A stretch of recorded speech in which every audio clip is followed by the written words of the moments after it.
if we are late. Okay.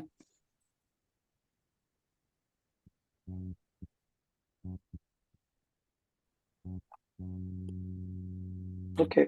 Hey, good morning, good afternoon, everybody. Welcome to this webinar. Let's wait one more minute for people to join.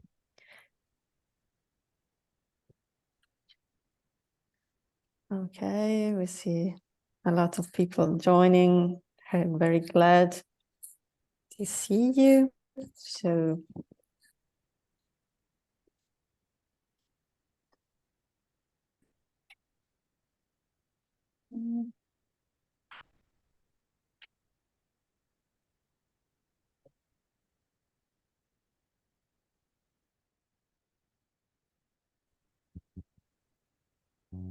I'm just asking my colleagues if you can properly see my screen.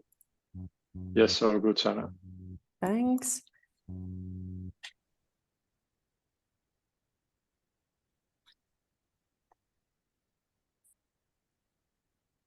Okay. And since we have a pretty dense agenda and a lot of people already with us, I suggest to start. So welcome everybody to this webinar titled FAIRdata Principles, Foundational Components, Best Practices and Standard. I am Sara Pittonet, Senior Project Manager at Trust IT, and I have the pleasure of being the Blue Cloud 2026 Coordinator. Before we start, I remind you that this webinar is recorded so that it can be further shared afterwards. Before we leave the floor to the speakers today, I want to give you a little bit of overview and contextualize the webinar, or today I'll be very short. This webinar is brought to you by Blue Cloud 2026, which is a research and innovation action funded by the European Commission by the Horizon Europe program. The project has an ambitious goal to establish a federated European fair and open research ecosystem for oceans, seas, coastal and inland waters. What we developed so far over the last years is a collaborative web-based environment with open and seamless access to services for storage, management, and analysis of research data. Within the collaborative environment, within Blue Cloud platform, you'll find an unprecedented amount of multidisciplinary data sets from observation. You'll find analytical services and computing facilities essential for blue science. That's why we would like to call Blue Cloud your open science platform for collaborative marine research. All the things that you learned about today are open and available for you to test and try. The Blue Cloud platform offers a series of services. There are some core services. First of all, a data discovery and access service, which facilitate discovering and retrieving of data set and data products from different blue data infrastructures from all over the world. This federation facilitates the sharing of data, and over the course of this training session, you learn a little bit more about how the process of handling and harmonizing the data is being brought forward by the partners in the Blue Cloud Consortium. The second core service is the virtual research environment. We've presented Blue Cloud as your open science platform, and the VRE, the virtual research environment, is at the core of this collaborative framework. The VRE hosts different labs where researchers in teams or as individuals can exploit all the resources there, introduce additional resources, whether they are data or software resources, and perform research on ocean, marine, but also other thematic aspects dealing with the challenges of today. Moving on, the Blue Cloud is also working on delivering harmonized, validated, and quality essential ocean variables data flows. The team is working on 3 main categories of data collections: on physics, so implementing workflow to generate harmonized and validated data on temperature and salinity. Another one on eutrophication, so looking at those data that provide information on nutrients, oxygen, chlorophyll. And a third one abroad that addresses ecosystem level essential ocean variables with particular focus on plankton genomics and the distribution of plankton entities. And then all the services within the Blue Cloud platform are tested in real-life demonstrators. Within Blue Cloud, you can access different virtual labs, which addresses specific challenges and which aim at delivering specific research products. Currently, we have 5. We are working on 5 within the present time. But you'll find even more within the platform. There is a virtual lab on carbon plankton dynamics, another one on global fisheries atlas, a third on coastal currents from observation, a third that integrates coastal ocean observations along Europe, and then a last one on marine environmental indicators.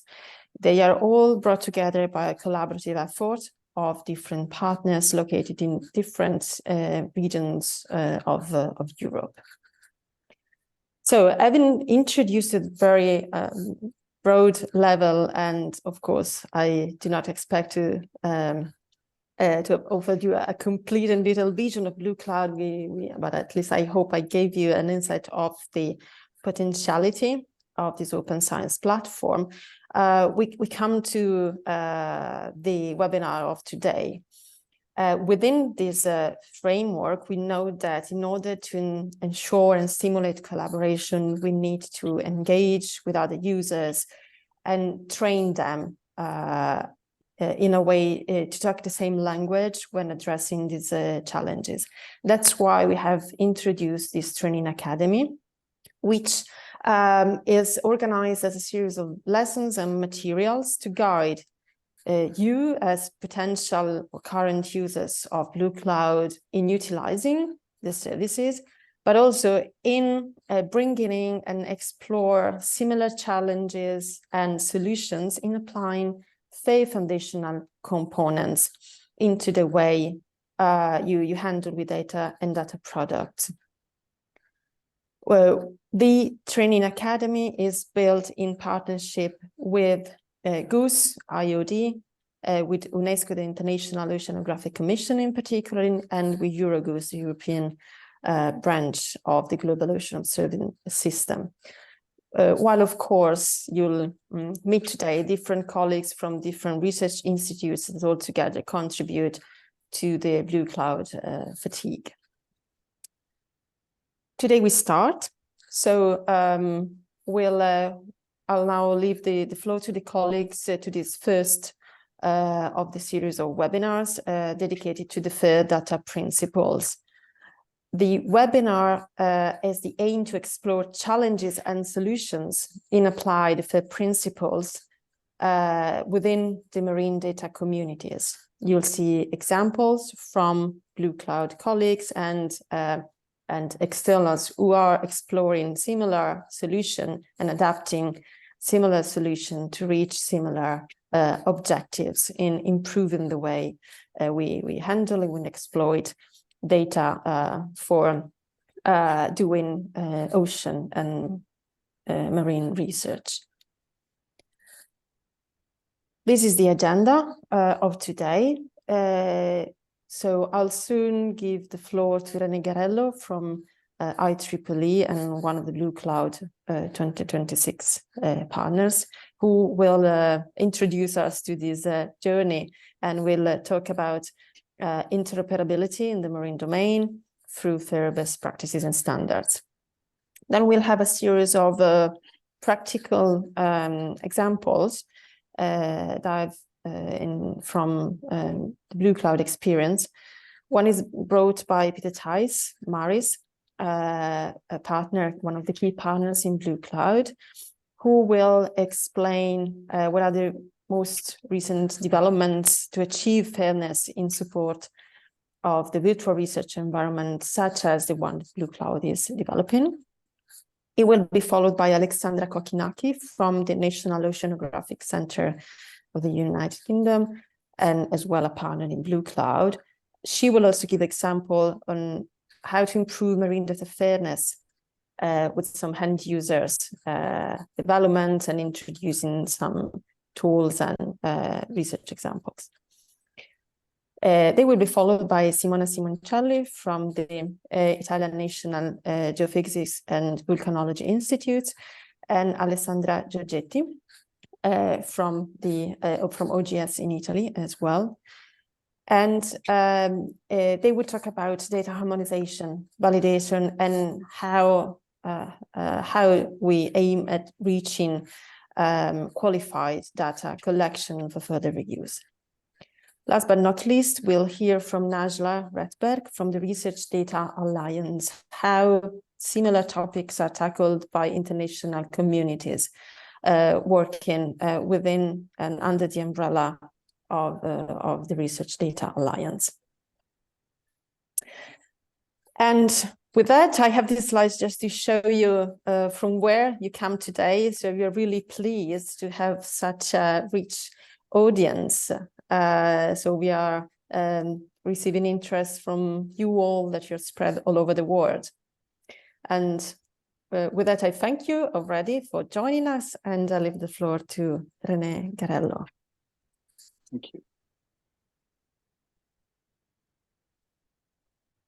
Okay, so I'm sharing my screen. Okay, hope you see it.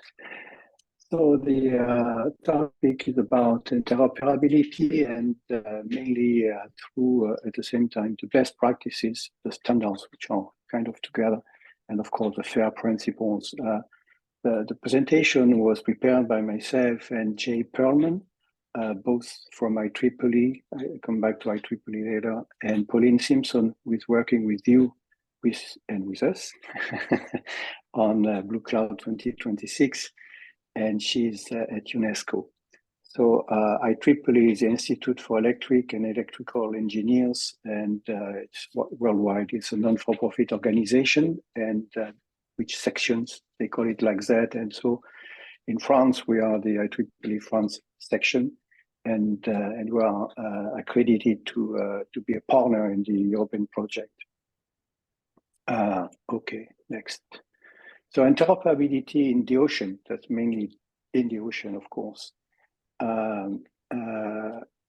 Research and applications, it's really for advancing our knowledge of the oceans, and it involves, I'm not reading everything on the screen, but it involves standardizing technologies, which is something that IEEE is part of the heart of what we do.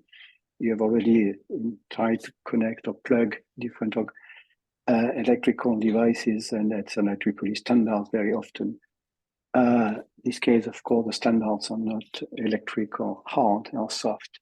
And the idea is to facilitate the collaboration between data, between method and information, of course, that arise from that in the ocean community.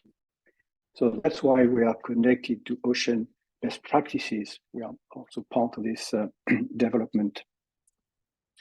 So the best practices, what is the best practice? Many people say we should call it good practice. Well, instead, best practice is a methodology that has been tried and tried again and again and produced better results or superior results to other methodologies. It's based on a paper written by Jay and et al. And of course, to be a best practice or have this being elevated to this standards in a sense, the method has to be reviewed like any paper in a scientific literature, and of course used. So the ocean best practices system is something that was created several years ago, and it's a repository mainly of methods about a given topic dealing with the ocean, and of course with sometimes data associated with. And the idea is to get some kind of information out of the best practices which are in the repository, which is accessible to everyone. So can get the best practice and try it and give some results.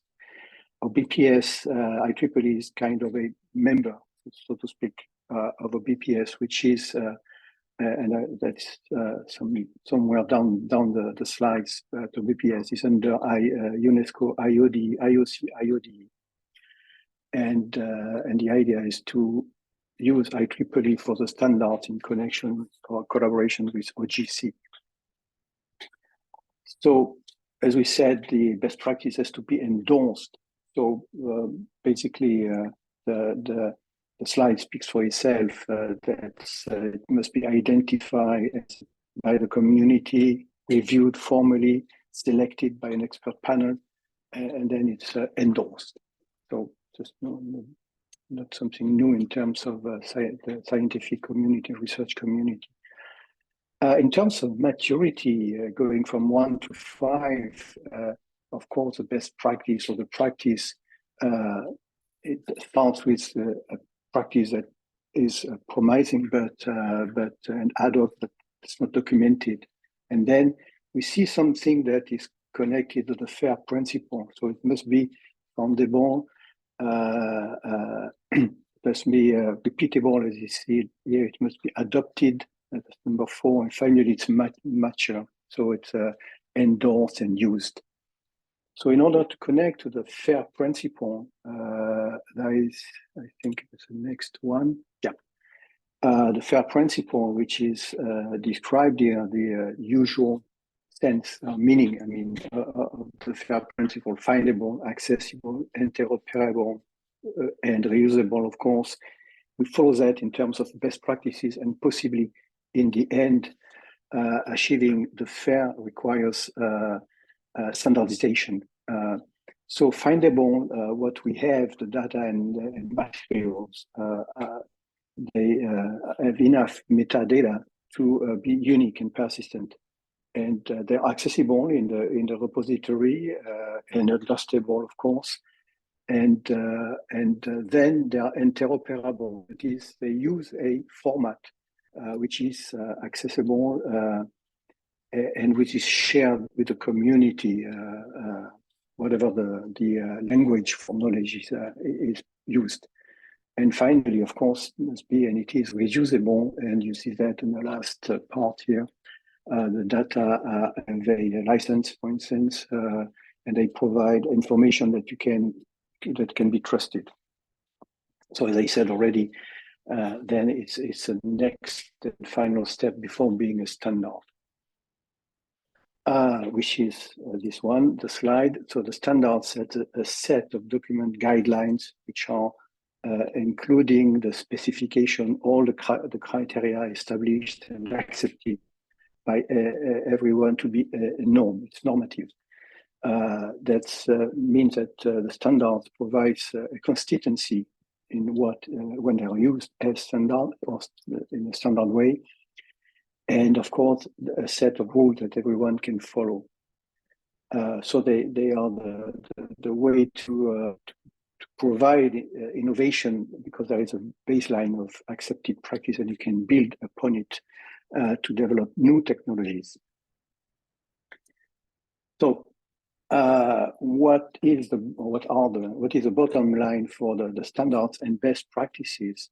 On the one hand, which is on the right-hand side of the slide, the best practices, they evolve from methods developed individually, I mean, usually a lab or research team, and they transition to be a best practice because they are used by many people, and or used as a basis and developed this way, and are endorsed. Standards, they created through the process I was describing, so you need then to have a standard organization. I mean, the endorsement or the label doesn't come from an individual, of course, or an institute, but it comes from this overall entity, which exists, of course. And they facilitate, both of them, they facilitate the trust, of course, in the method, the interoperability, and the inclusiveness. Of course, it's based on having access to this database, so to speak, and so using something that is documented and in terms of either of best practices or standards. So I hope I wasn't too long, and so I thank you for your attention. I have put on the right-hand side at the bottom also the fact that Ocean Best Practices, or BPS, is under UNESCO, IOC, and then IOD and GOOS. So I think I hope I didn't forget anyone. Thank you again. Thanks a lot, René. We have a question. So I might read it loud already for you, René, and then maybe we'll see. It might be addressed over the course of the webinar. Anyhow, Naomi is asking, what should we do if we want to submit data according to the FAIRdata principles, but they don't exist international standards yet? For example, for glider observations. And as I said, the steps are, of course, not so many things that are standard, and the standards evolves. And so the best way to whatever you're doing with the gliders is to describe and to share that in the scientific community. So the first part is, of course, writing a scientific paper in any well-known journal, and then means that if the paper is accepted, means that it is reviewed, it has been reviewed, and then it could be criticized and augmented or whatever. And at the same time, because we are offering the Ocean Best Practice repository, the idea is to say, to put it in a repository, of course, it needs to be documented in terms of we are not the only one to use it, and look, some of the labs are using the same methodology for what you do with the gliders. Speaking to the person having put the question in the chat. And then if enough people, enough lab using these methods, then it's a recognized best practice. And then the next step, which is a bit administrative, so to speak, is to try to say, hey, look, it's standard. And this is another step, which is not a small one. Thanks, René. Thanks, Naomi. And now I'll give the floor to Peter Thijs. Maris. Let me start the sharing. Thank you, René. Let's see if it works.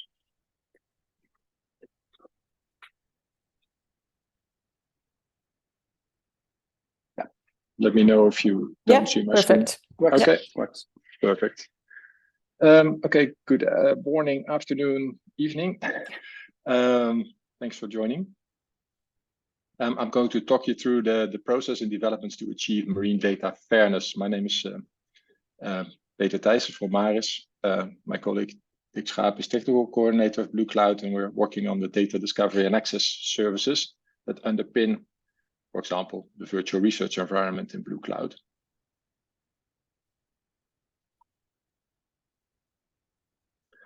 I'm going to talk you through very quickly the Blue Cloud core services, just to set the scene, and then the steps that have been undertaken by research infrastructures to improve their data fairness. And then in the end, I come to the point, fair data, fair software, and do we also need fair services?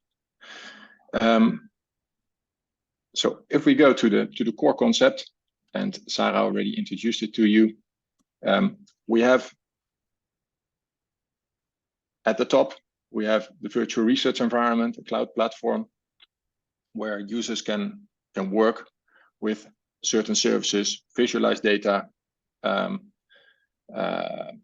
process data, but they of course are needing an upstream of data, and we facilitate that by discovery and access to data sets from very many data resources, and I'll come back in more detail later.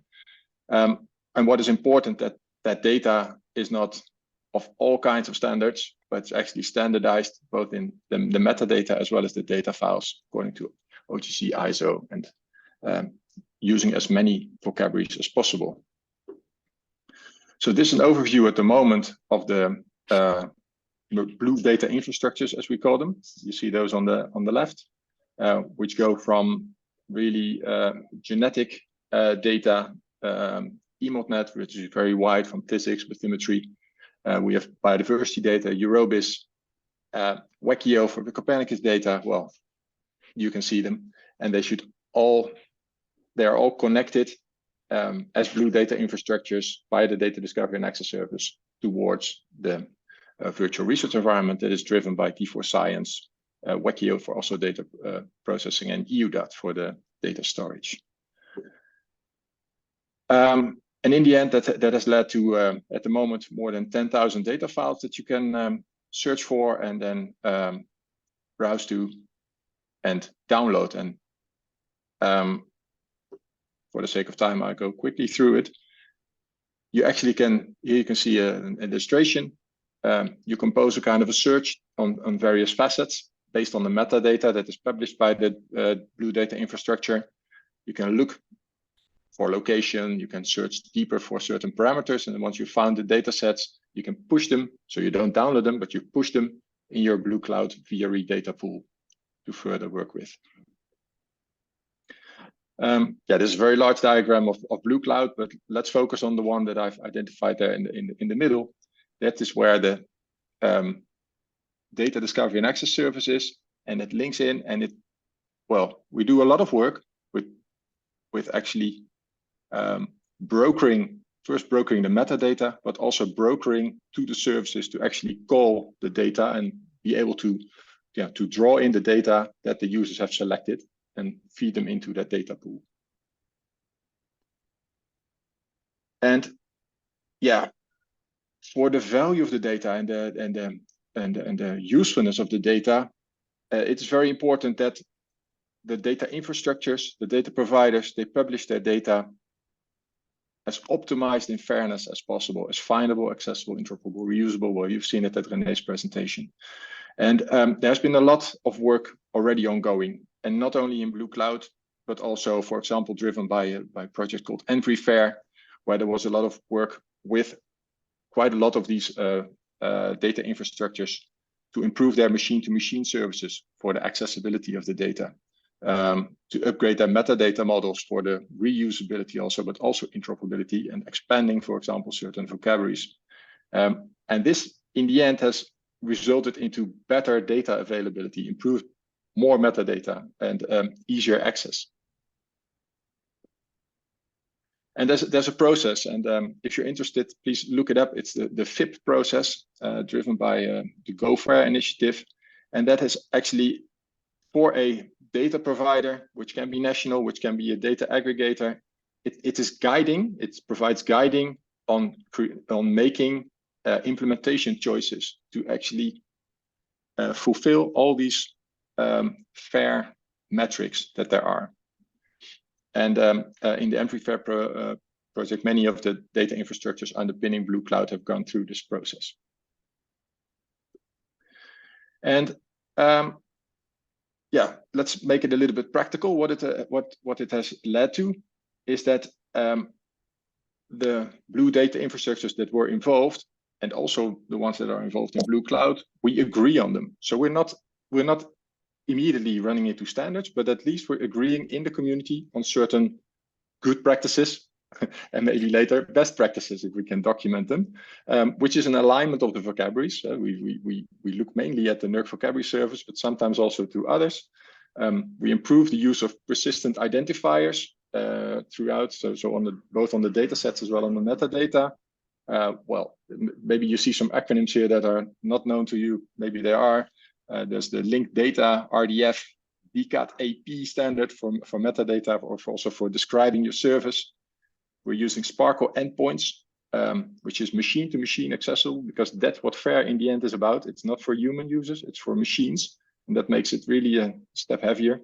And actually the Sparkle endpoint you can see also as an API to provide access to the data. And that can be via AirDAP services, well known in the marine domain, or other RESTful APIs. But there are also some open issues there, and I'll come back to that later. Because we're working on, with the Blue Data infrastructures, on providing their data as FAIR data. Processing software, we look to publishing them as FAIR software, but we might need to go a step further. For this one, I'll skip this slide because I've actually already mentioned it. What is important, and as I said, FAIR data is important, so that the user, once they receive the data in Blue Cloud or somewhere else where they work with the data, they can easily find it and access it, but they also know about the licenses, for example, the user licenses, and also when they mix in data from various resources, that they are interoperable, for example, that they use the same parameter code lists or the same unit list. I mean, that's the starting point. And for software to process the data, there are all kinds of metrics, which is a kind of almost a dialect from the FAIR data. It's now the FAIR software metrics, just a little bit different. How to publish your software, but it's an object then, and the software you publish it in Zenodo or in GitHub with sufficient metadata. Again, on, for example, on the version with a persistent identifier, a license, authentication needed, etc. But okay, then we have FAIR data, then we have FAIR software. But if you really want to achieve the highest level of interoperability and be able to easily provide access for machines from a certain node to other federated services, then just providing an API is not enough. And that's what happens a lot, because you need to know, as the person or the machine, the person behind the machine needs to know what that service does, what it wants as input, what it provides as output. How do you access it? Do you need an authentication? And that is often not provided. And if it's provided, it's a bit hidden, and you need human interaction with the provider. And that's also what we've seen in Blue Cloud. So yeah, and that's as a starting point, there are already quite some standards out there to describe services. Yeah, I've listed them here. Some may ring a bell, others may not. From AOS, the Open API specification is quite well known. The Debencore, DCAT, Hydra. And we think that if we look to these for machine-to-machine accessibility, they're all not quite there yet.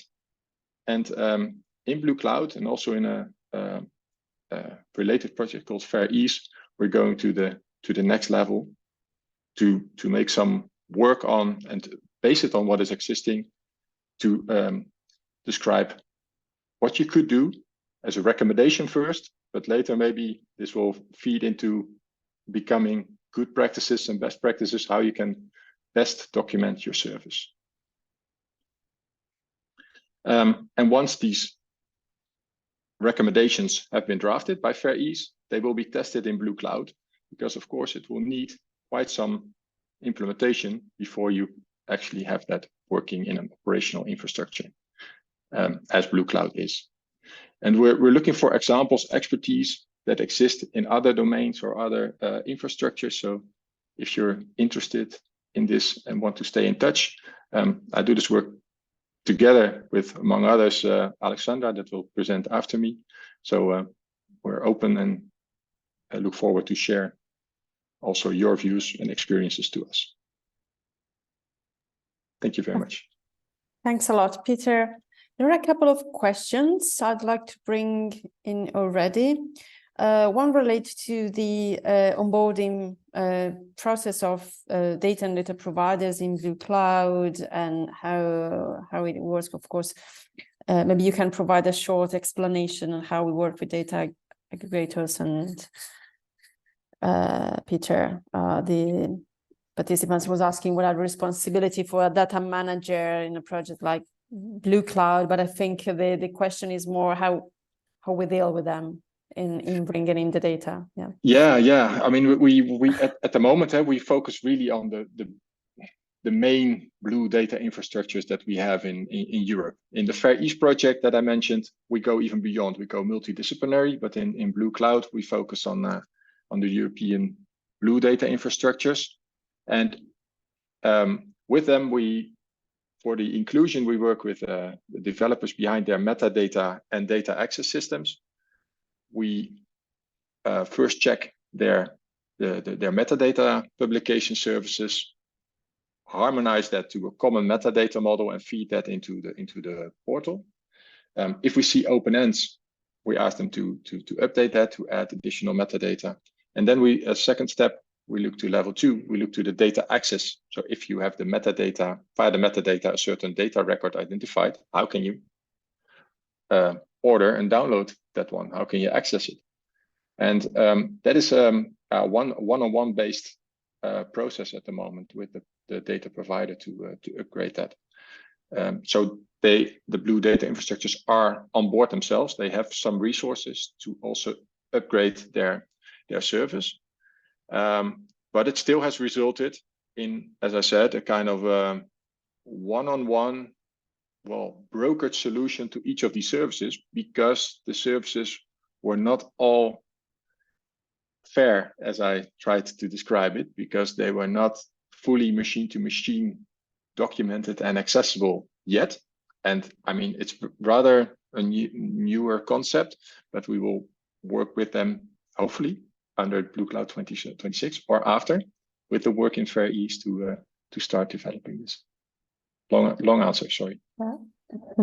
and also with respect to EOSC, which is European Open Science Cloud, that's how Peter explained, we rely on the data providers. We do not bring back data to EOSC directly, but we rely on them to make them available to the open science community in Europe. Yeah, you could see us as the thematic, marine thematic part of EOSC. Exactly. And there was another set of questions before we move on related to PIDs. So I don't know if you want to say a few words. So the participants was asking, is the design implementation of a novel persistent identifier worthwhile for contributing to research? I mean, it's probably it could take an entire session. Yeah, I don't understand what the question is, to be honest. No, probably. If you can maybe rephrase it, I understand it's a question related to how PIDs are used. Otherwise, I'll answer it on the chat. Yeah, read it in and fact. answer it on the chat. And yeah. Okay, I suggest we move on while we'll also still look at the questions in the chat. I will reply live. So I'll give the floor to Alexandra Kokinaki.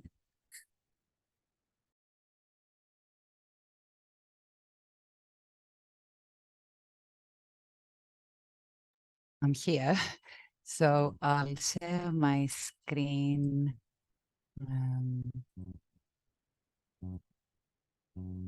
Okay, so I hope you see my screen in presentation mode. Yes. Okay, so I will show you some practical examples of how improved marine data fairness supports developers and end users in current developments in virtual research. So, okay. So I'll start with the end in my mind and in your as a picture for you, which actually shows the end product, a tool that allows users to select essential ocean variables and retrieve datasets, convert it in a desired unit, and displayed in a map. So the datasets come from different research infrastructures, namely the CDataNet, EMSO, Argo, eModNet, and ICOS, which are diverse. And in order to achieve this task, we had to follow a few steps. So the first step was to check if the essential ocean variables defined by Goose are published as machine-readable terms in a FAIR semantic resource. Second was to identify the semantic language, so the language that its research infrastructure understands in terms of data and metadata. Then translate the EOV parameters to the terminology its RI understands by creating mappings between the essential ocean variables and the underlying terminologies. Then identify all units an EOV parameter can be measured at and provide unit conversions between the different units. And we would also want to do that by having the least possible effort and reusing what already exists. So the essential ocean variables are already defined by Goose, and we already knew that they're published by the NERC vocabulary server, the NVS. And here is a list of the essential ocean variables we focused in this in the EOSC Future project. So we were looking at inorganic nutrients, the essential ocean variable temperature, the oxygen, and the CO2. These are the definitions and the links to each one of them that are all machine readable. The NERC vocabulary server is a semantic repository that provides standardized hierarchical terminologies, also called vocabularies or collections, and are used for the management of data in the marine and related domains. It stores and serves terms, which are also called concepts, and relationships between the terms, which are also called mappings, in a human and machine readable format. So as we said before, we also needed to know that the vocabularies are also FAIR. So this is a summary of the FAIR principles applied to semantics and vocabularies from the paper of Simon Cox et al. And I have added next to each one of the FAIR principles for vocabularies, the Y NVS matches that fairness criterion. Currently, we are also participating in the FAIR Impact project that will provide fairness assessment for datasets and semantic artifacts. So we will be doing this fairness assessment for NVS with the different tools that have been developed. And we would like to test us and the tools. So the next step was to identify the semantics that each RI has been annotated, each RI's data and metadata are annotated with. As we said before, the research infrastructures are CDataNet, EMSO, Argo, eModNet, and ICOS. They are all annotating their data and metadata with vocabularies that come from NVS, but the vocabularies are different. For example, CDataNet uses P01 and P02,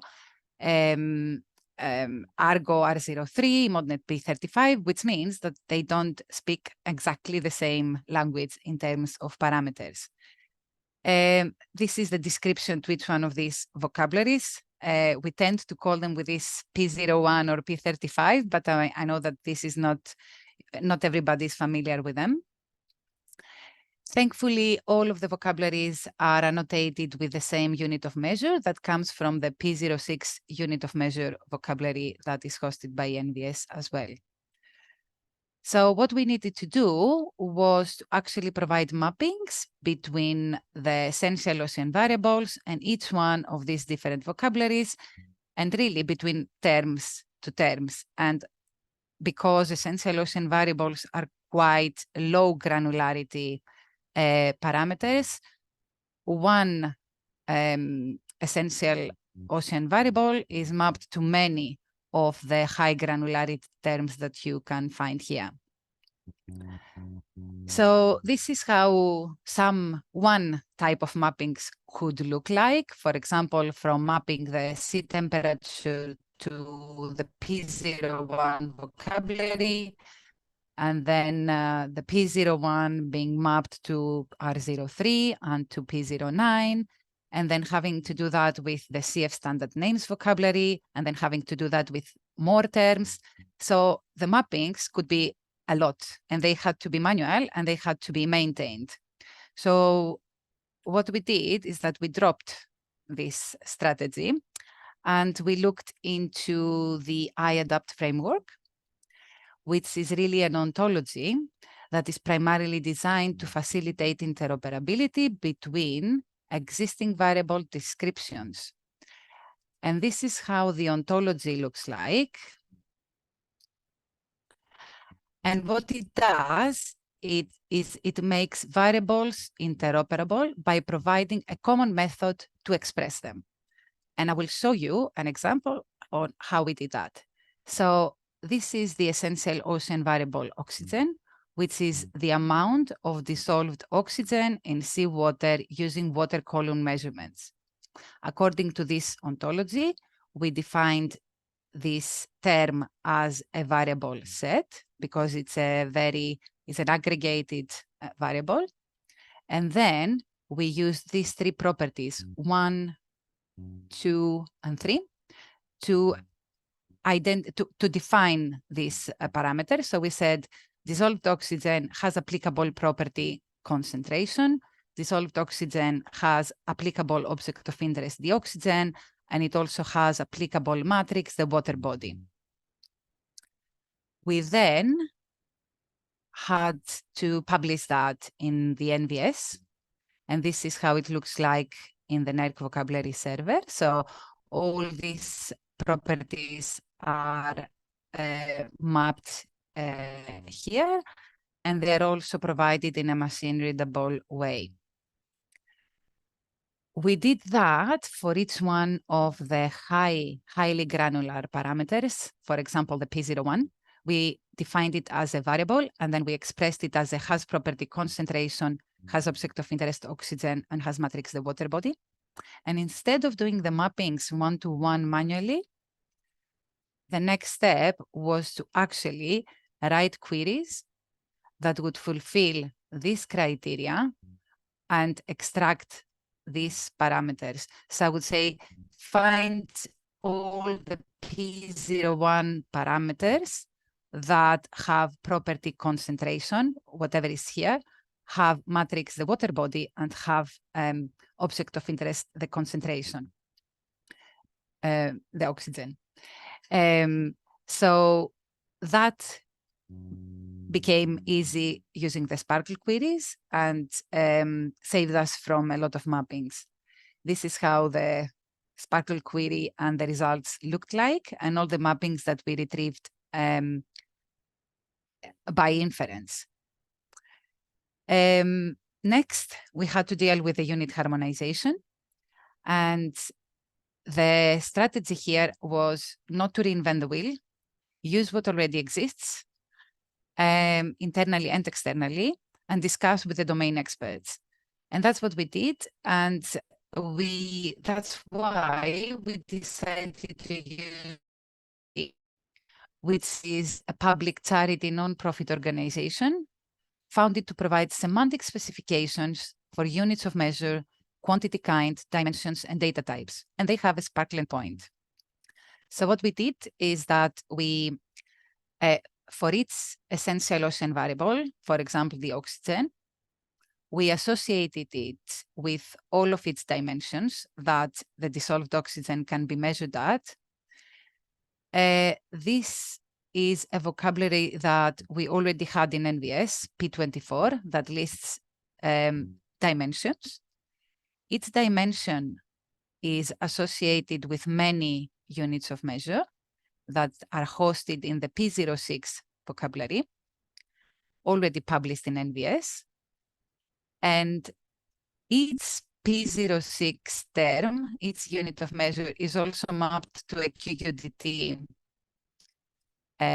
unit. And with that, we jumped into the Sparkle endpoint and retrieved the unit conversions that we needed. So we didn't need to define anything more. Again, Sparkle and federated queries worked a lot. And this is how we define the dimensions for each one of the essential ocean variables. We then jumped to each one of the dimensions, and from each dimension consisted of many units, and then for each unit we had QUDT links, and from the QUDT jump to the endpoint, create a Sparkle query, and retrieve all of these conversions. That allowed us with our colleagues to create this map that shows temperature from in situ measurements, and then having satellite measurements on top of it shown in one map. So I think that was my last slide, or not the last one, but the lessons that we learned from all of that is that by applying the adapt framework, we avoided these manual mappings between the different granularity parameters. Instead of doing one-to-one mappings, we invested in the long-term interoperability of NVS parameters. We aligned with other terminologies that follow the iAdapt approach, and we enabled smart mappings. And another one is that we follow the mantra of reuse as much as possible what already exists. And for us, that one was QUDT. Thank you.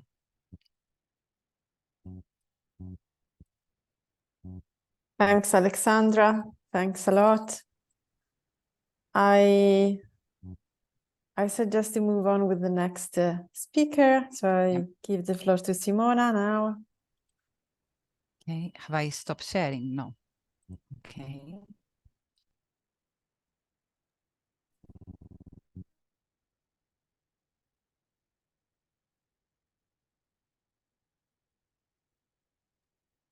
Okay, you see my screen, you hear me, right? Yes.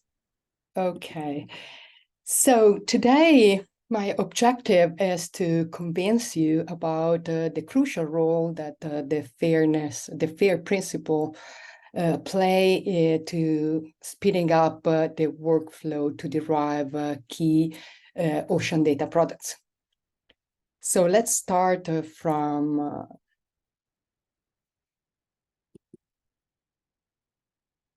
let me move these outside. Here's this. Okay, so let's move from the Ocean Decade Framework for Sustainable Development 2021-2030. So the Ocean Decade is promoting a revolution in ocean science and identified 10 challenges for collective impact. I've selected some of them that are relevant to this presentation. Challenge 7, which is expand the global ocean observing system to ensure a sustainable ocean observing system across the ocean that delivers accessible, timely, and actionable data information to all users. Challenge 8, create a digital representation of the ocean through multi-stakeholder collaboration. And challenge 9, skills, knowledge, and technology for all, to ensure comprehensive capacity development and equitable access to data, information, knowledge, and technology for all the stakeholders. So these challenges actually are expected to be solved, and one of the main outcomes that has been identified is to reach an accessible ocean with open and equitable access to data, information, in technology to drive innovation. So data, information, and knowledge are needed for more robust science-informed policies and stronger policy and science interfaces from global to local scales.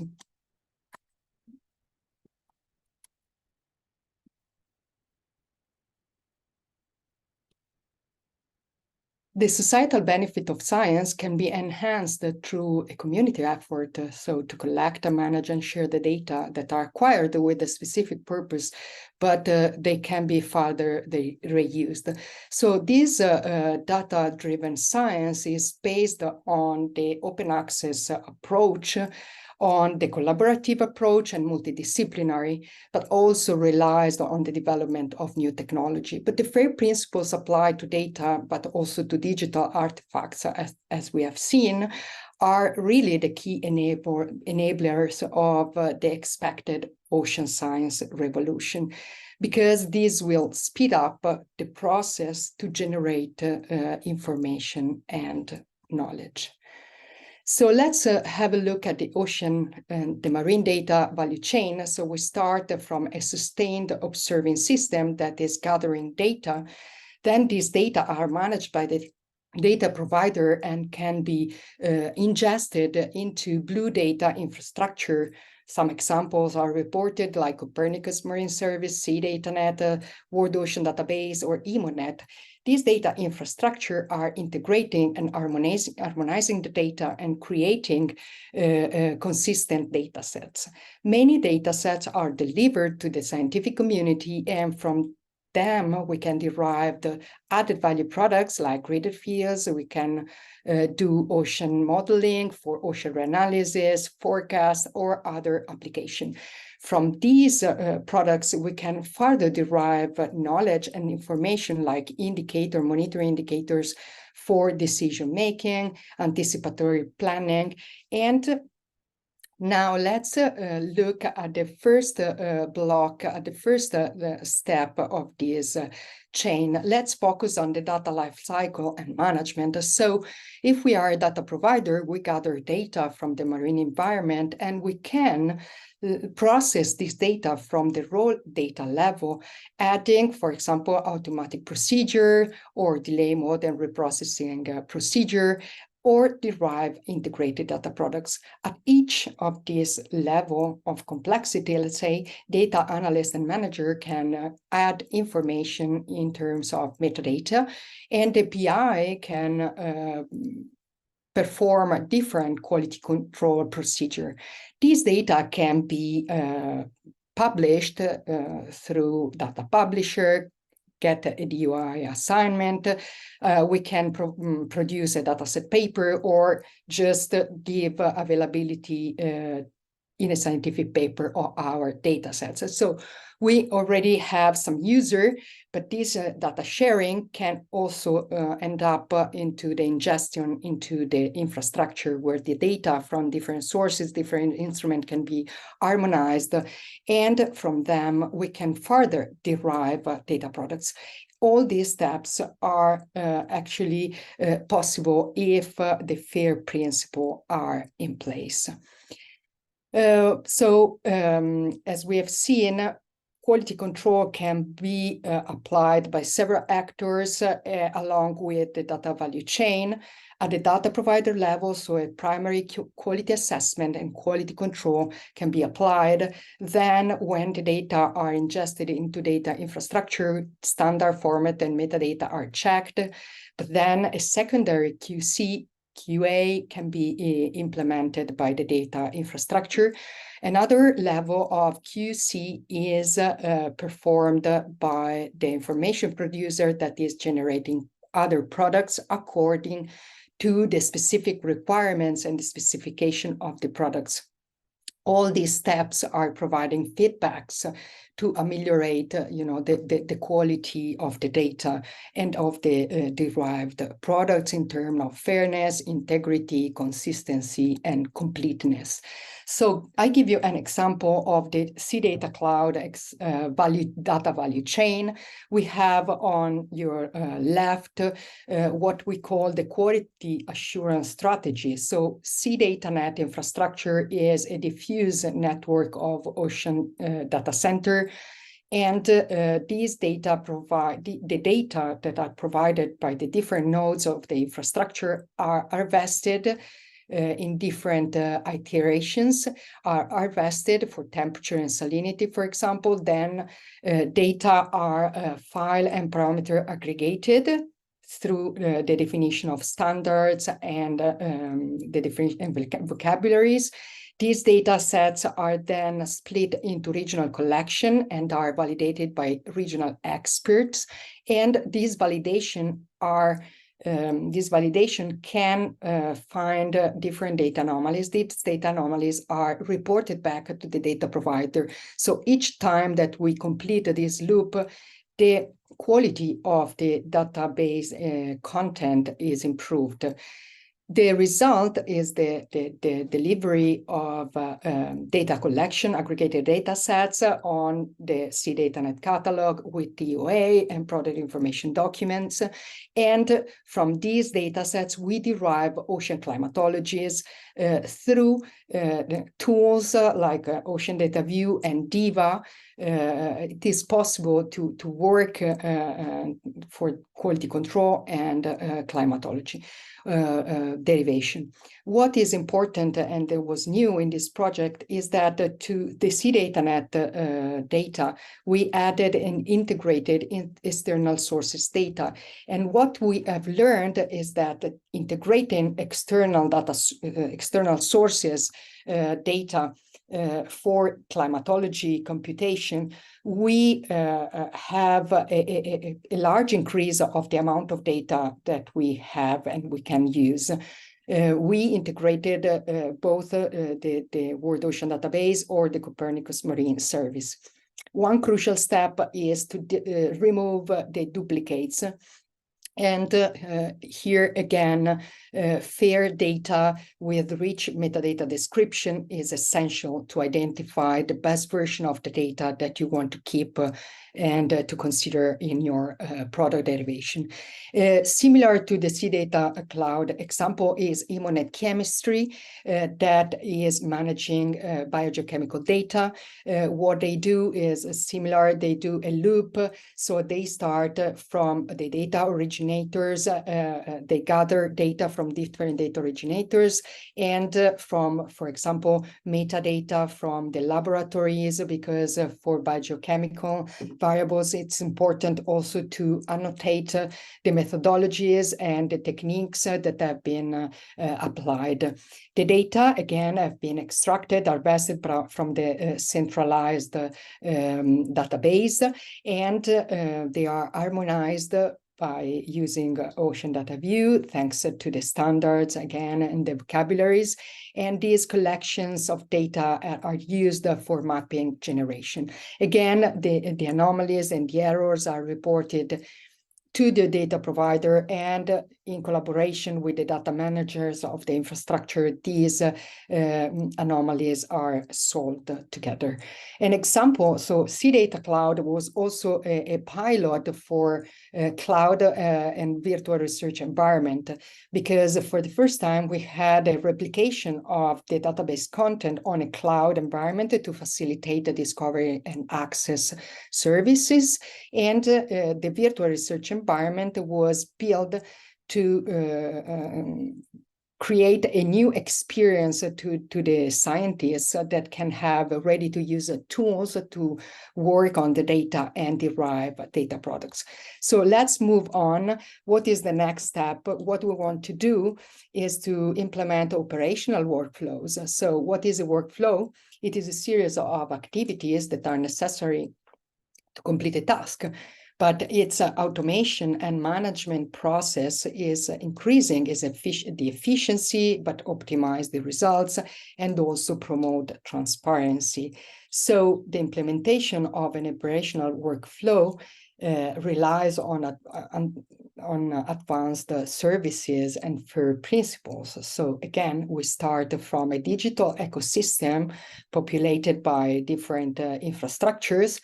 We need data discovery and access services like Peter has presented, and we need big data and cloud computing resources, so virtual environment, in order to be able to serve the digital twin challenge, for example. So going to the concrete example of what we are trying to develop in Blue Cloud, is the physical and eutrophication workbench. We are going to implement an analytical pipeline that is gathering data from many data sources, because as I've shown you, we want to really maximize the data coverage for the products generation. And we want these data to be harmonized from different sources, and we need a broker service that is helping us to harmonize the different metadata. Then in the virtual research environment through Jupyter Notebook, we're going to implement data integration, duplicate removal, and we will further validate the final data sets that is added value essential OSHA variable data sets. So for the physics, it's going to be temperature and salinity. For eutrophication, nutrient, chlorophyll, and oxygen. On top of this pipeline, we're going to have the WebODV, which is an interactive tool that will allow us to navigate the data and visualize the data. So we can check at each step of this pipeline that what we're doing is consistent with what we expect.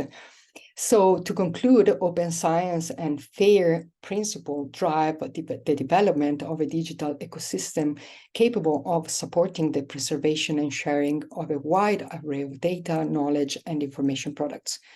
Fairness of data, software, and services are key enablers of this transformation and need investment to be fully applied. Cloud and virtual research environments will allow to the new generation of scientists an easy access to big amount of data and high computing resources to create innovative application and tackle the emerging societal challenges like the digital twins. The fairness assessment has been mentioned of digital artifacts by the producer can be performed by producers, and users will increase the awareness of this principle in the community, but it will also optimize the final results. Thank you. Thanks a lot, Simona and Alessandro, for preparing this overview. And we move now to Najla Radberg from the Research Data Alliance. So, Najla, over to you.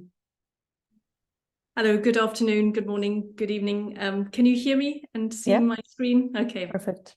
So thank you very much for inviting me. First of all, I'm going to add a slightly different perspective to all of this because I'm not actually in the consortium and I don't know anything about marine science, but I will give a sort of an overview of what we feel from the Research Data Alliance we can offer to help, and some tools and standards that are out there, and how you might be able to leverage your community, because there was a question earlier about how can I get standards approved in certain domains. This is how we can do it through the RDA. So I work in RDA Europe, and I've had a little bit of input from colleagues mentioned on the slide as well from the global side of things. So, okay, so for those of you who don't know what RDA is, Research Data Alliance, we've celebrated just our 10th, this is our 10th year, a year of 10 years being in existence this year, many celebrations. And the idea about Research Data Alliance when it started 10 years ago is that it's a community-driven, bottom-up greenhouse, so to speak, of people coming together, tackling data sharings, challenges, and finding solutions together on a global level. So, you know, science doesn't happen just in regions, it happens everywhere. So it's bringing all these experts together and making solutions and optimizing processes and coming up with recommendations for certain any aspects within infrastructures, innovation, all kinds of different aspects about data sharing. So that's a very quick overview. How does it do it? Well, RDA functions through its volunteer network of many members. It works to bring together these people via working groups. And if you have an idea for a working group with a community backing, you can tackle it within a structured, neutral environment, such as the Research Data Alliance. So, and there's no one size fits all, and there's no wrongs or rights. It's people coming together. As long as there's the community across the globe decide this is a topical challenge, you can set up a working group in RDA. And these are just some on the screen, some examples of the challenges that have been tackled over the last few years. And out of that comes recommendations. Just to point out that we work in 3 ways. We have working groups. I mean, maybe I'm already speaking to the converted. Many of you may already be, hard at work in RDA, but we have working groups that have a finite stretch of time, maybe year and a half, where people come together with a plan and a very concrete focused output. So a recommendation or an ontology, and then it is rubber stamped by the community. It goes out for community review, and then you take, that is a globally accepted recommendation. We're not a standardization body, but it's a recommendations. Interest groups can go on for a much longer time, and this is really where you swap ideas and could sort of try to focus the ideas to the next step, which would be a working group. And I just want to point out the community of practice, because we have a very successful one in the domain of agriculture, and this may be something for marine science, and there's so much happening. I've just heard all these fascinating presentations.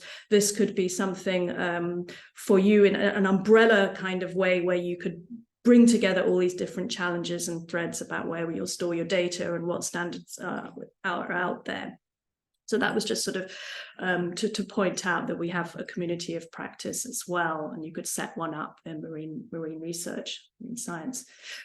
So in order to help, this presentation, I was thinking, where could people get started with FAIR already? There's a lot already started, but just to say that you could search the outputs and recommendations in Research Data Alliance through the website, and you can search on topic level, but you could also search on the disciplinary level, because we have a lot of researchers and disciplines involved. So that's the 2 ways you can search, and you can come up with the resources for FAIR implementation and these community standards. So natural sciences, there you could tick that box. So that's one place to have a look, and all the URLs are in the slides, which I think will be shared afterwards.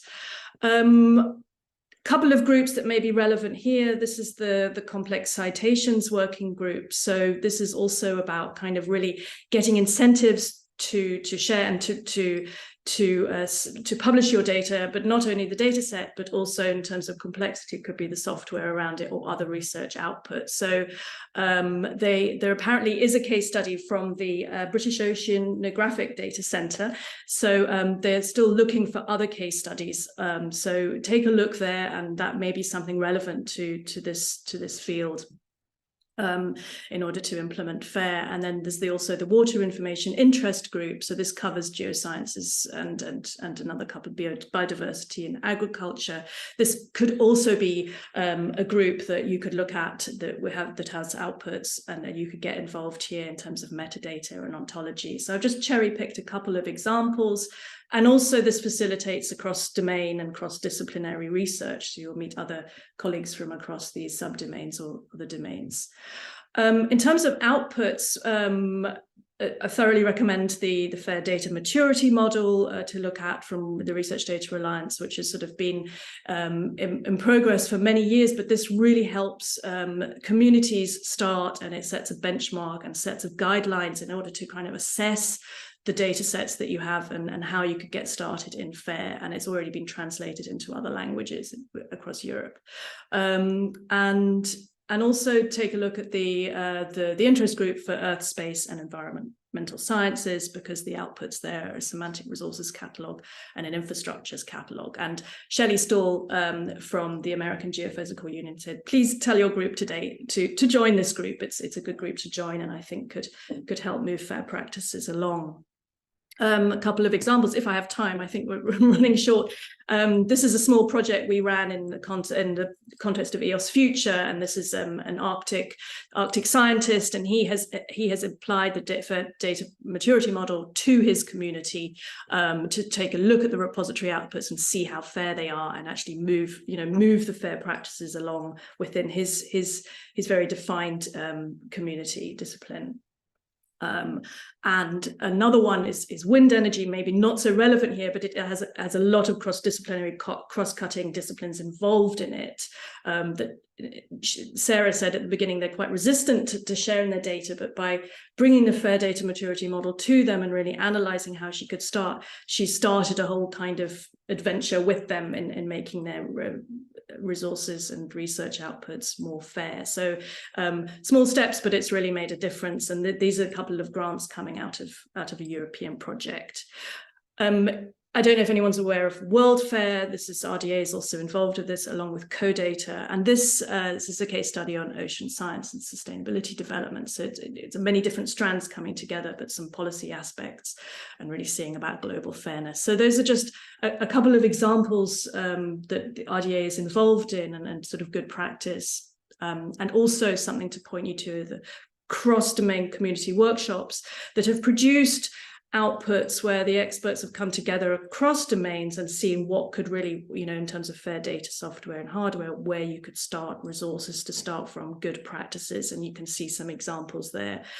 So you may want to take a look in terms of resources and where to start, and also for agricultural and environmental data. So there's lots out there that RDA has and is working on, and remember, these are global standards, and that's the key to it. And if you want to, get involved more, and many of you may already be coming, the next plenary is in Salzburg. Plenary is when RDA usually twice a year has a meeting where people come together. It's important people meet either virtually but you have dedicated time in a room where you're discussing your working group and the outputs. And every 2 years we have an International Data Week. It's like a fair in a way of many data players with CoData and World Data Systems. And so we encourage you to take a look at the program, any parallel sessions, and there'll definitely be something for you there. And it's massive, and to navigate that, if you want to take a look at the pathways, this is a way of mapping these to FAIR as well. This is a way of helping you navigate the complex program of the RDA plenary. So just to flag that up there. And you may wonder why I'm sitting in a jungle. I also represent another European project called Tiger, which is a way of, we know that RDA works with volunteers, and we know that that's a huge overhead for you. So we have small grants available. If you have an idea for a working group with community backing, like I've sort of heard something today about that, then please, do apply for these grants where you'll be assigned a facilitator, you'll get some communication support and maybe some other grant possibilities as well to help you finalize the output. So that's RDA Tiger, just keep it on your radar. There are 4 cutoff dates per year for the next few years where people are evaluating your applications, and we hope to get more of them definitely from your community and many different disciplines. So please be aware of this project. It's European funded, but if you have, you also need a global aspect to your working group as well. So it also applies to people outside Europe if they have a European connection as well. So just a last call, do join the RDA if you haven't already. It's free, you can join, you can register to be a member through the website, and we're all in this together, we're all tackling these challenges. So it's a great active community, it's neutral, you can come along, you can meet many different experts, and it's also a place where standards come out of. And if you're looking for somewhere to cement these standards and leverage them, consolidate ideas, then RDA is your place. So yeah, that's really all I have to say. So thank you very much. And I hope I kept time. Thank you for inviting me. Thanks, Sarah. Yeah, thanks, Najla. And thanks all the speakers, since you've all been really on time. And that means that we have time for questions still for the audience. So while we wait for some hands to be raised, I'll just say a few things more. So, of course, we don't claim to have been exhaustive on the different aspects of the FAIR data management practices along ocean research, but we hope we entice your interest at least. So the Academy will evolve. We have literally just started. So browse our website and stay tuned with all the upcoming activities. And I see there is an hand raised or a question. Yes. There is a question for RDA Tiger. do you want to ask it live, or do you want to contact Najla? Yes, let me see if I can open your microphone. Can you try and see if you can speak?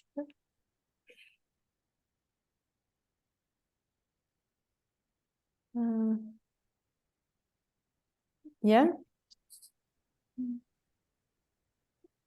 I think I can hear you. Hello, sorry, can you hear me? Yeah. Sorry, yeah. Thank you for the opportunity. My name is Francis Chemorion. I'm a research data manager for a different EU project. It's a biomedical one. But as a researcher, I've been having a couple of curiosities. One of them, I have mentioned it in the chat, that is in the creation of a persistent identifier, a novel persistent identifier, which I feel addresses a gap that is not addressed yet. Then my question would be, do you think RDA Tiger would be one of the avenues to approach for such a thing? Because it has a global perspective and really needs a lot of community engagement, I would say. So I don't know if this is something that RDA Tiger would be able to assist me with. If this is a solution, and if this is something you think will benefit and drive forward data sharing, then definitely get in touch with me directly and we can discuss, and I can look at the scope and see. I mean, the idea is also that you have other people from other countries involved and are interested, but we could, you know, there are these plenaries where you can share the idea through a birds of a feather, for example, and then we see if there's interest and we can make a plan together. So will you contact me? I don't know if you can get my contact details from the slides. And thank you very much. I can see your contact details from your video. I think I will get in touch. Thank you very much. Thank you for your question. Thank you. Great. For those who are traveling or you're interested in learning more about these topics, we will join the 10th International Eurogus Conference in Galway next week, where Blue Cloud Technical Coordinator will join a session, The Future of Operational Oceanography, while we will also join the International Digital Twins of the Ocean Summit 2023, exactly because the work we are doing is also contributing to the broader digital twin program. And I mean, it's of course, it's a global one, combined and tied to the regional digital twins.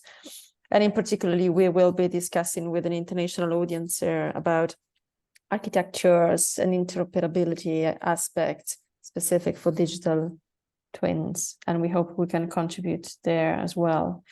And last for this the upcoming months, we will join the AIMODNet conference in November in Brussels as well. AIMODNet is one of the data provider and data aggregators that we exploit and to which we hope we will deliver back data products over the course of the project. But then last but not least, we've mentioned that Blue Cloud is an open research ecosystem. So if you are doing ocean research, if you're looking for data, if you're looking for solutions, softwares, or tests, or simply you're curious about the experiments you're running within the virtual labs, join us. You can join the VRE, the virtual research environment. You can ask to be introduced to the virtual labs. They're moderated, but everything is open for you to test. And of course, feel free to get in touch with us if you have any specific requests. And stay tuned also for upcoming session of this training series over the next months. So if there are no other questions from the audience, I take this. Oh, no, okay. I don't see any the questions. So I take the opportunity to thank all of you who joined us today and all our speakers for the very interesting presentations. All presentations will be shared online on the event page, and you will receive a note when they're ready, as well as for the recordings of this webinar. Thanks a lot, and I wish you all a pleasant afternoon, evening, or rest of the day, wherever you are based. Thanks a lot. Thank you. Goodbye. Bye-bye.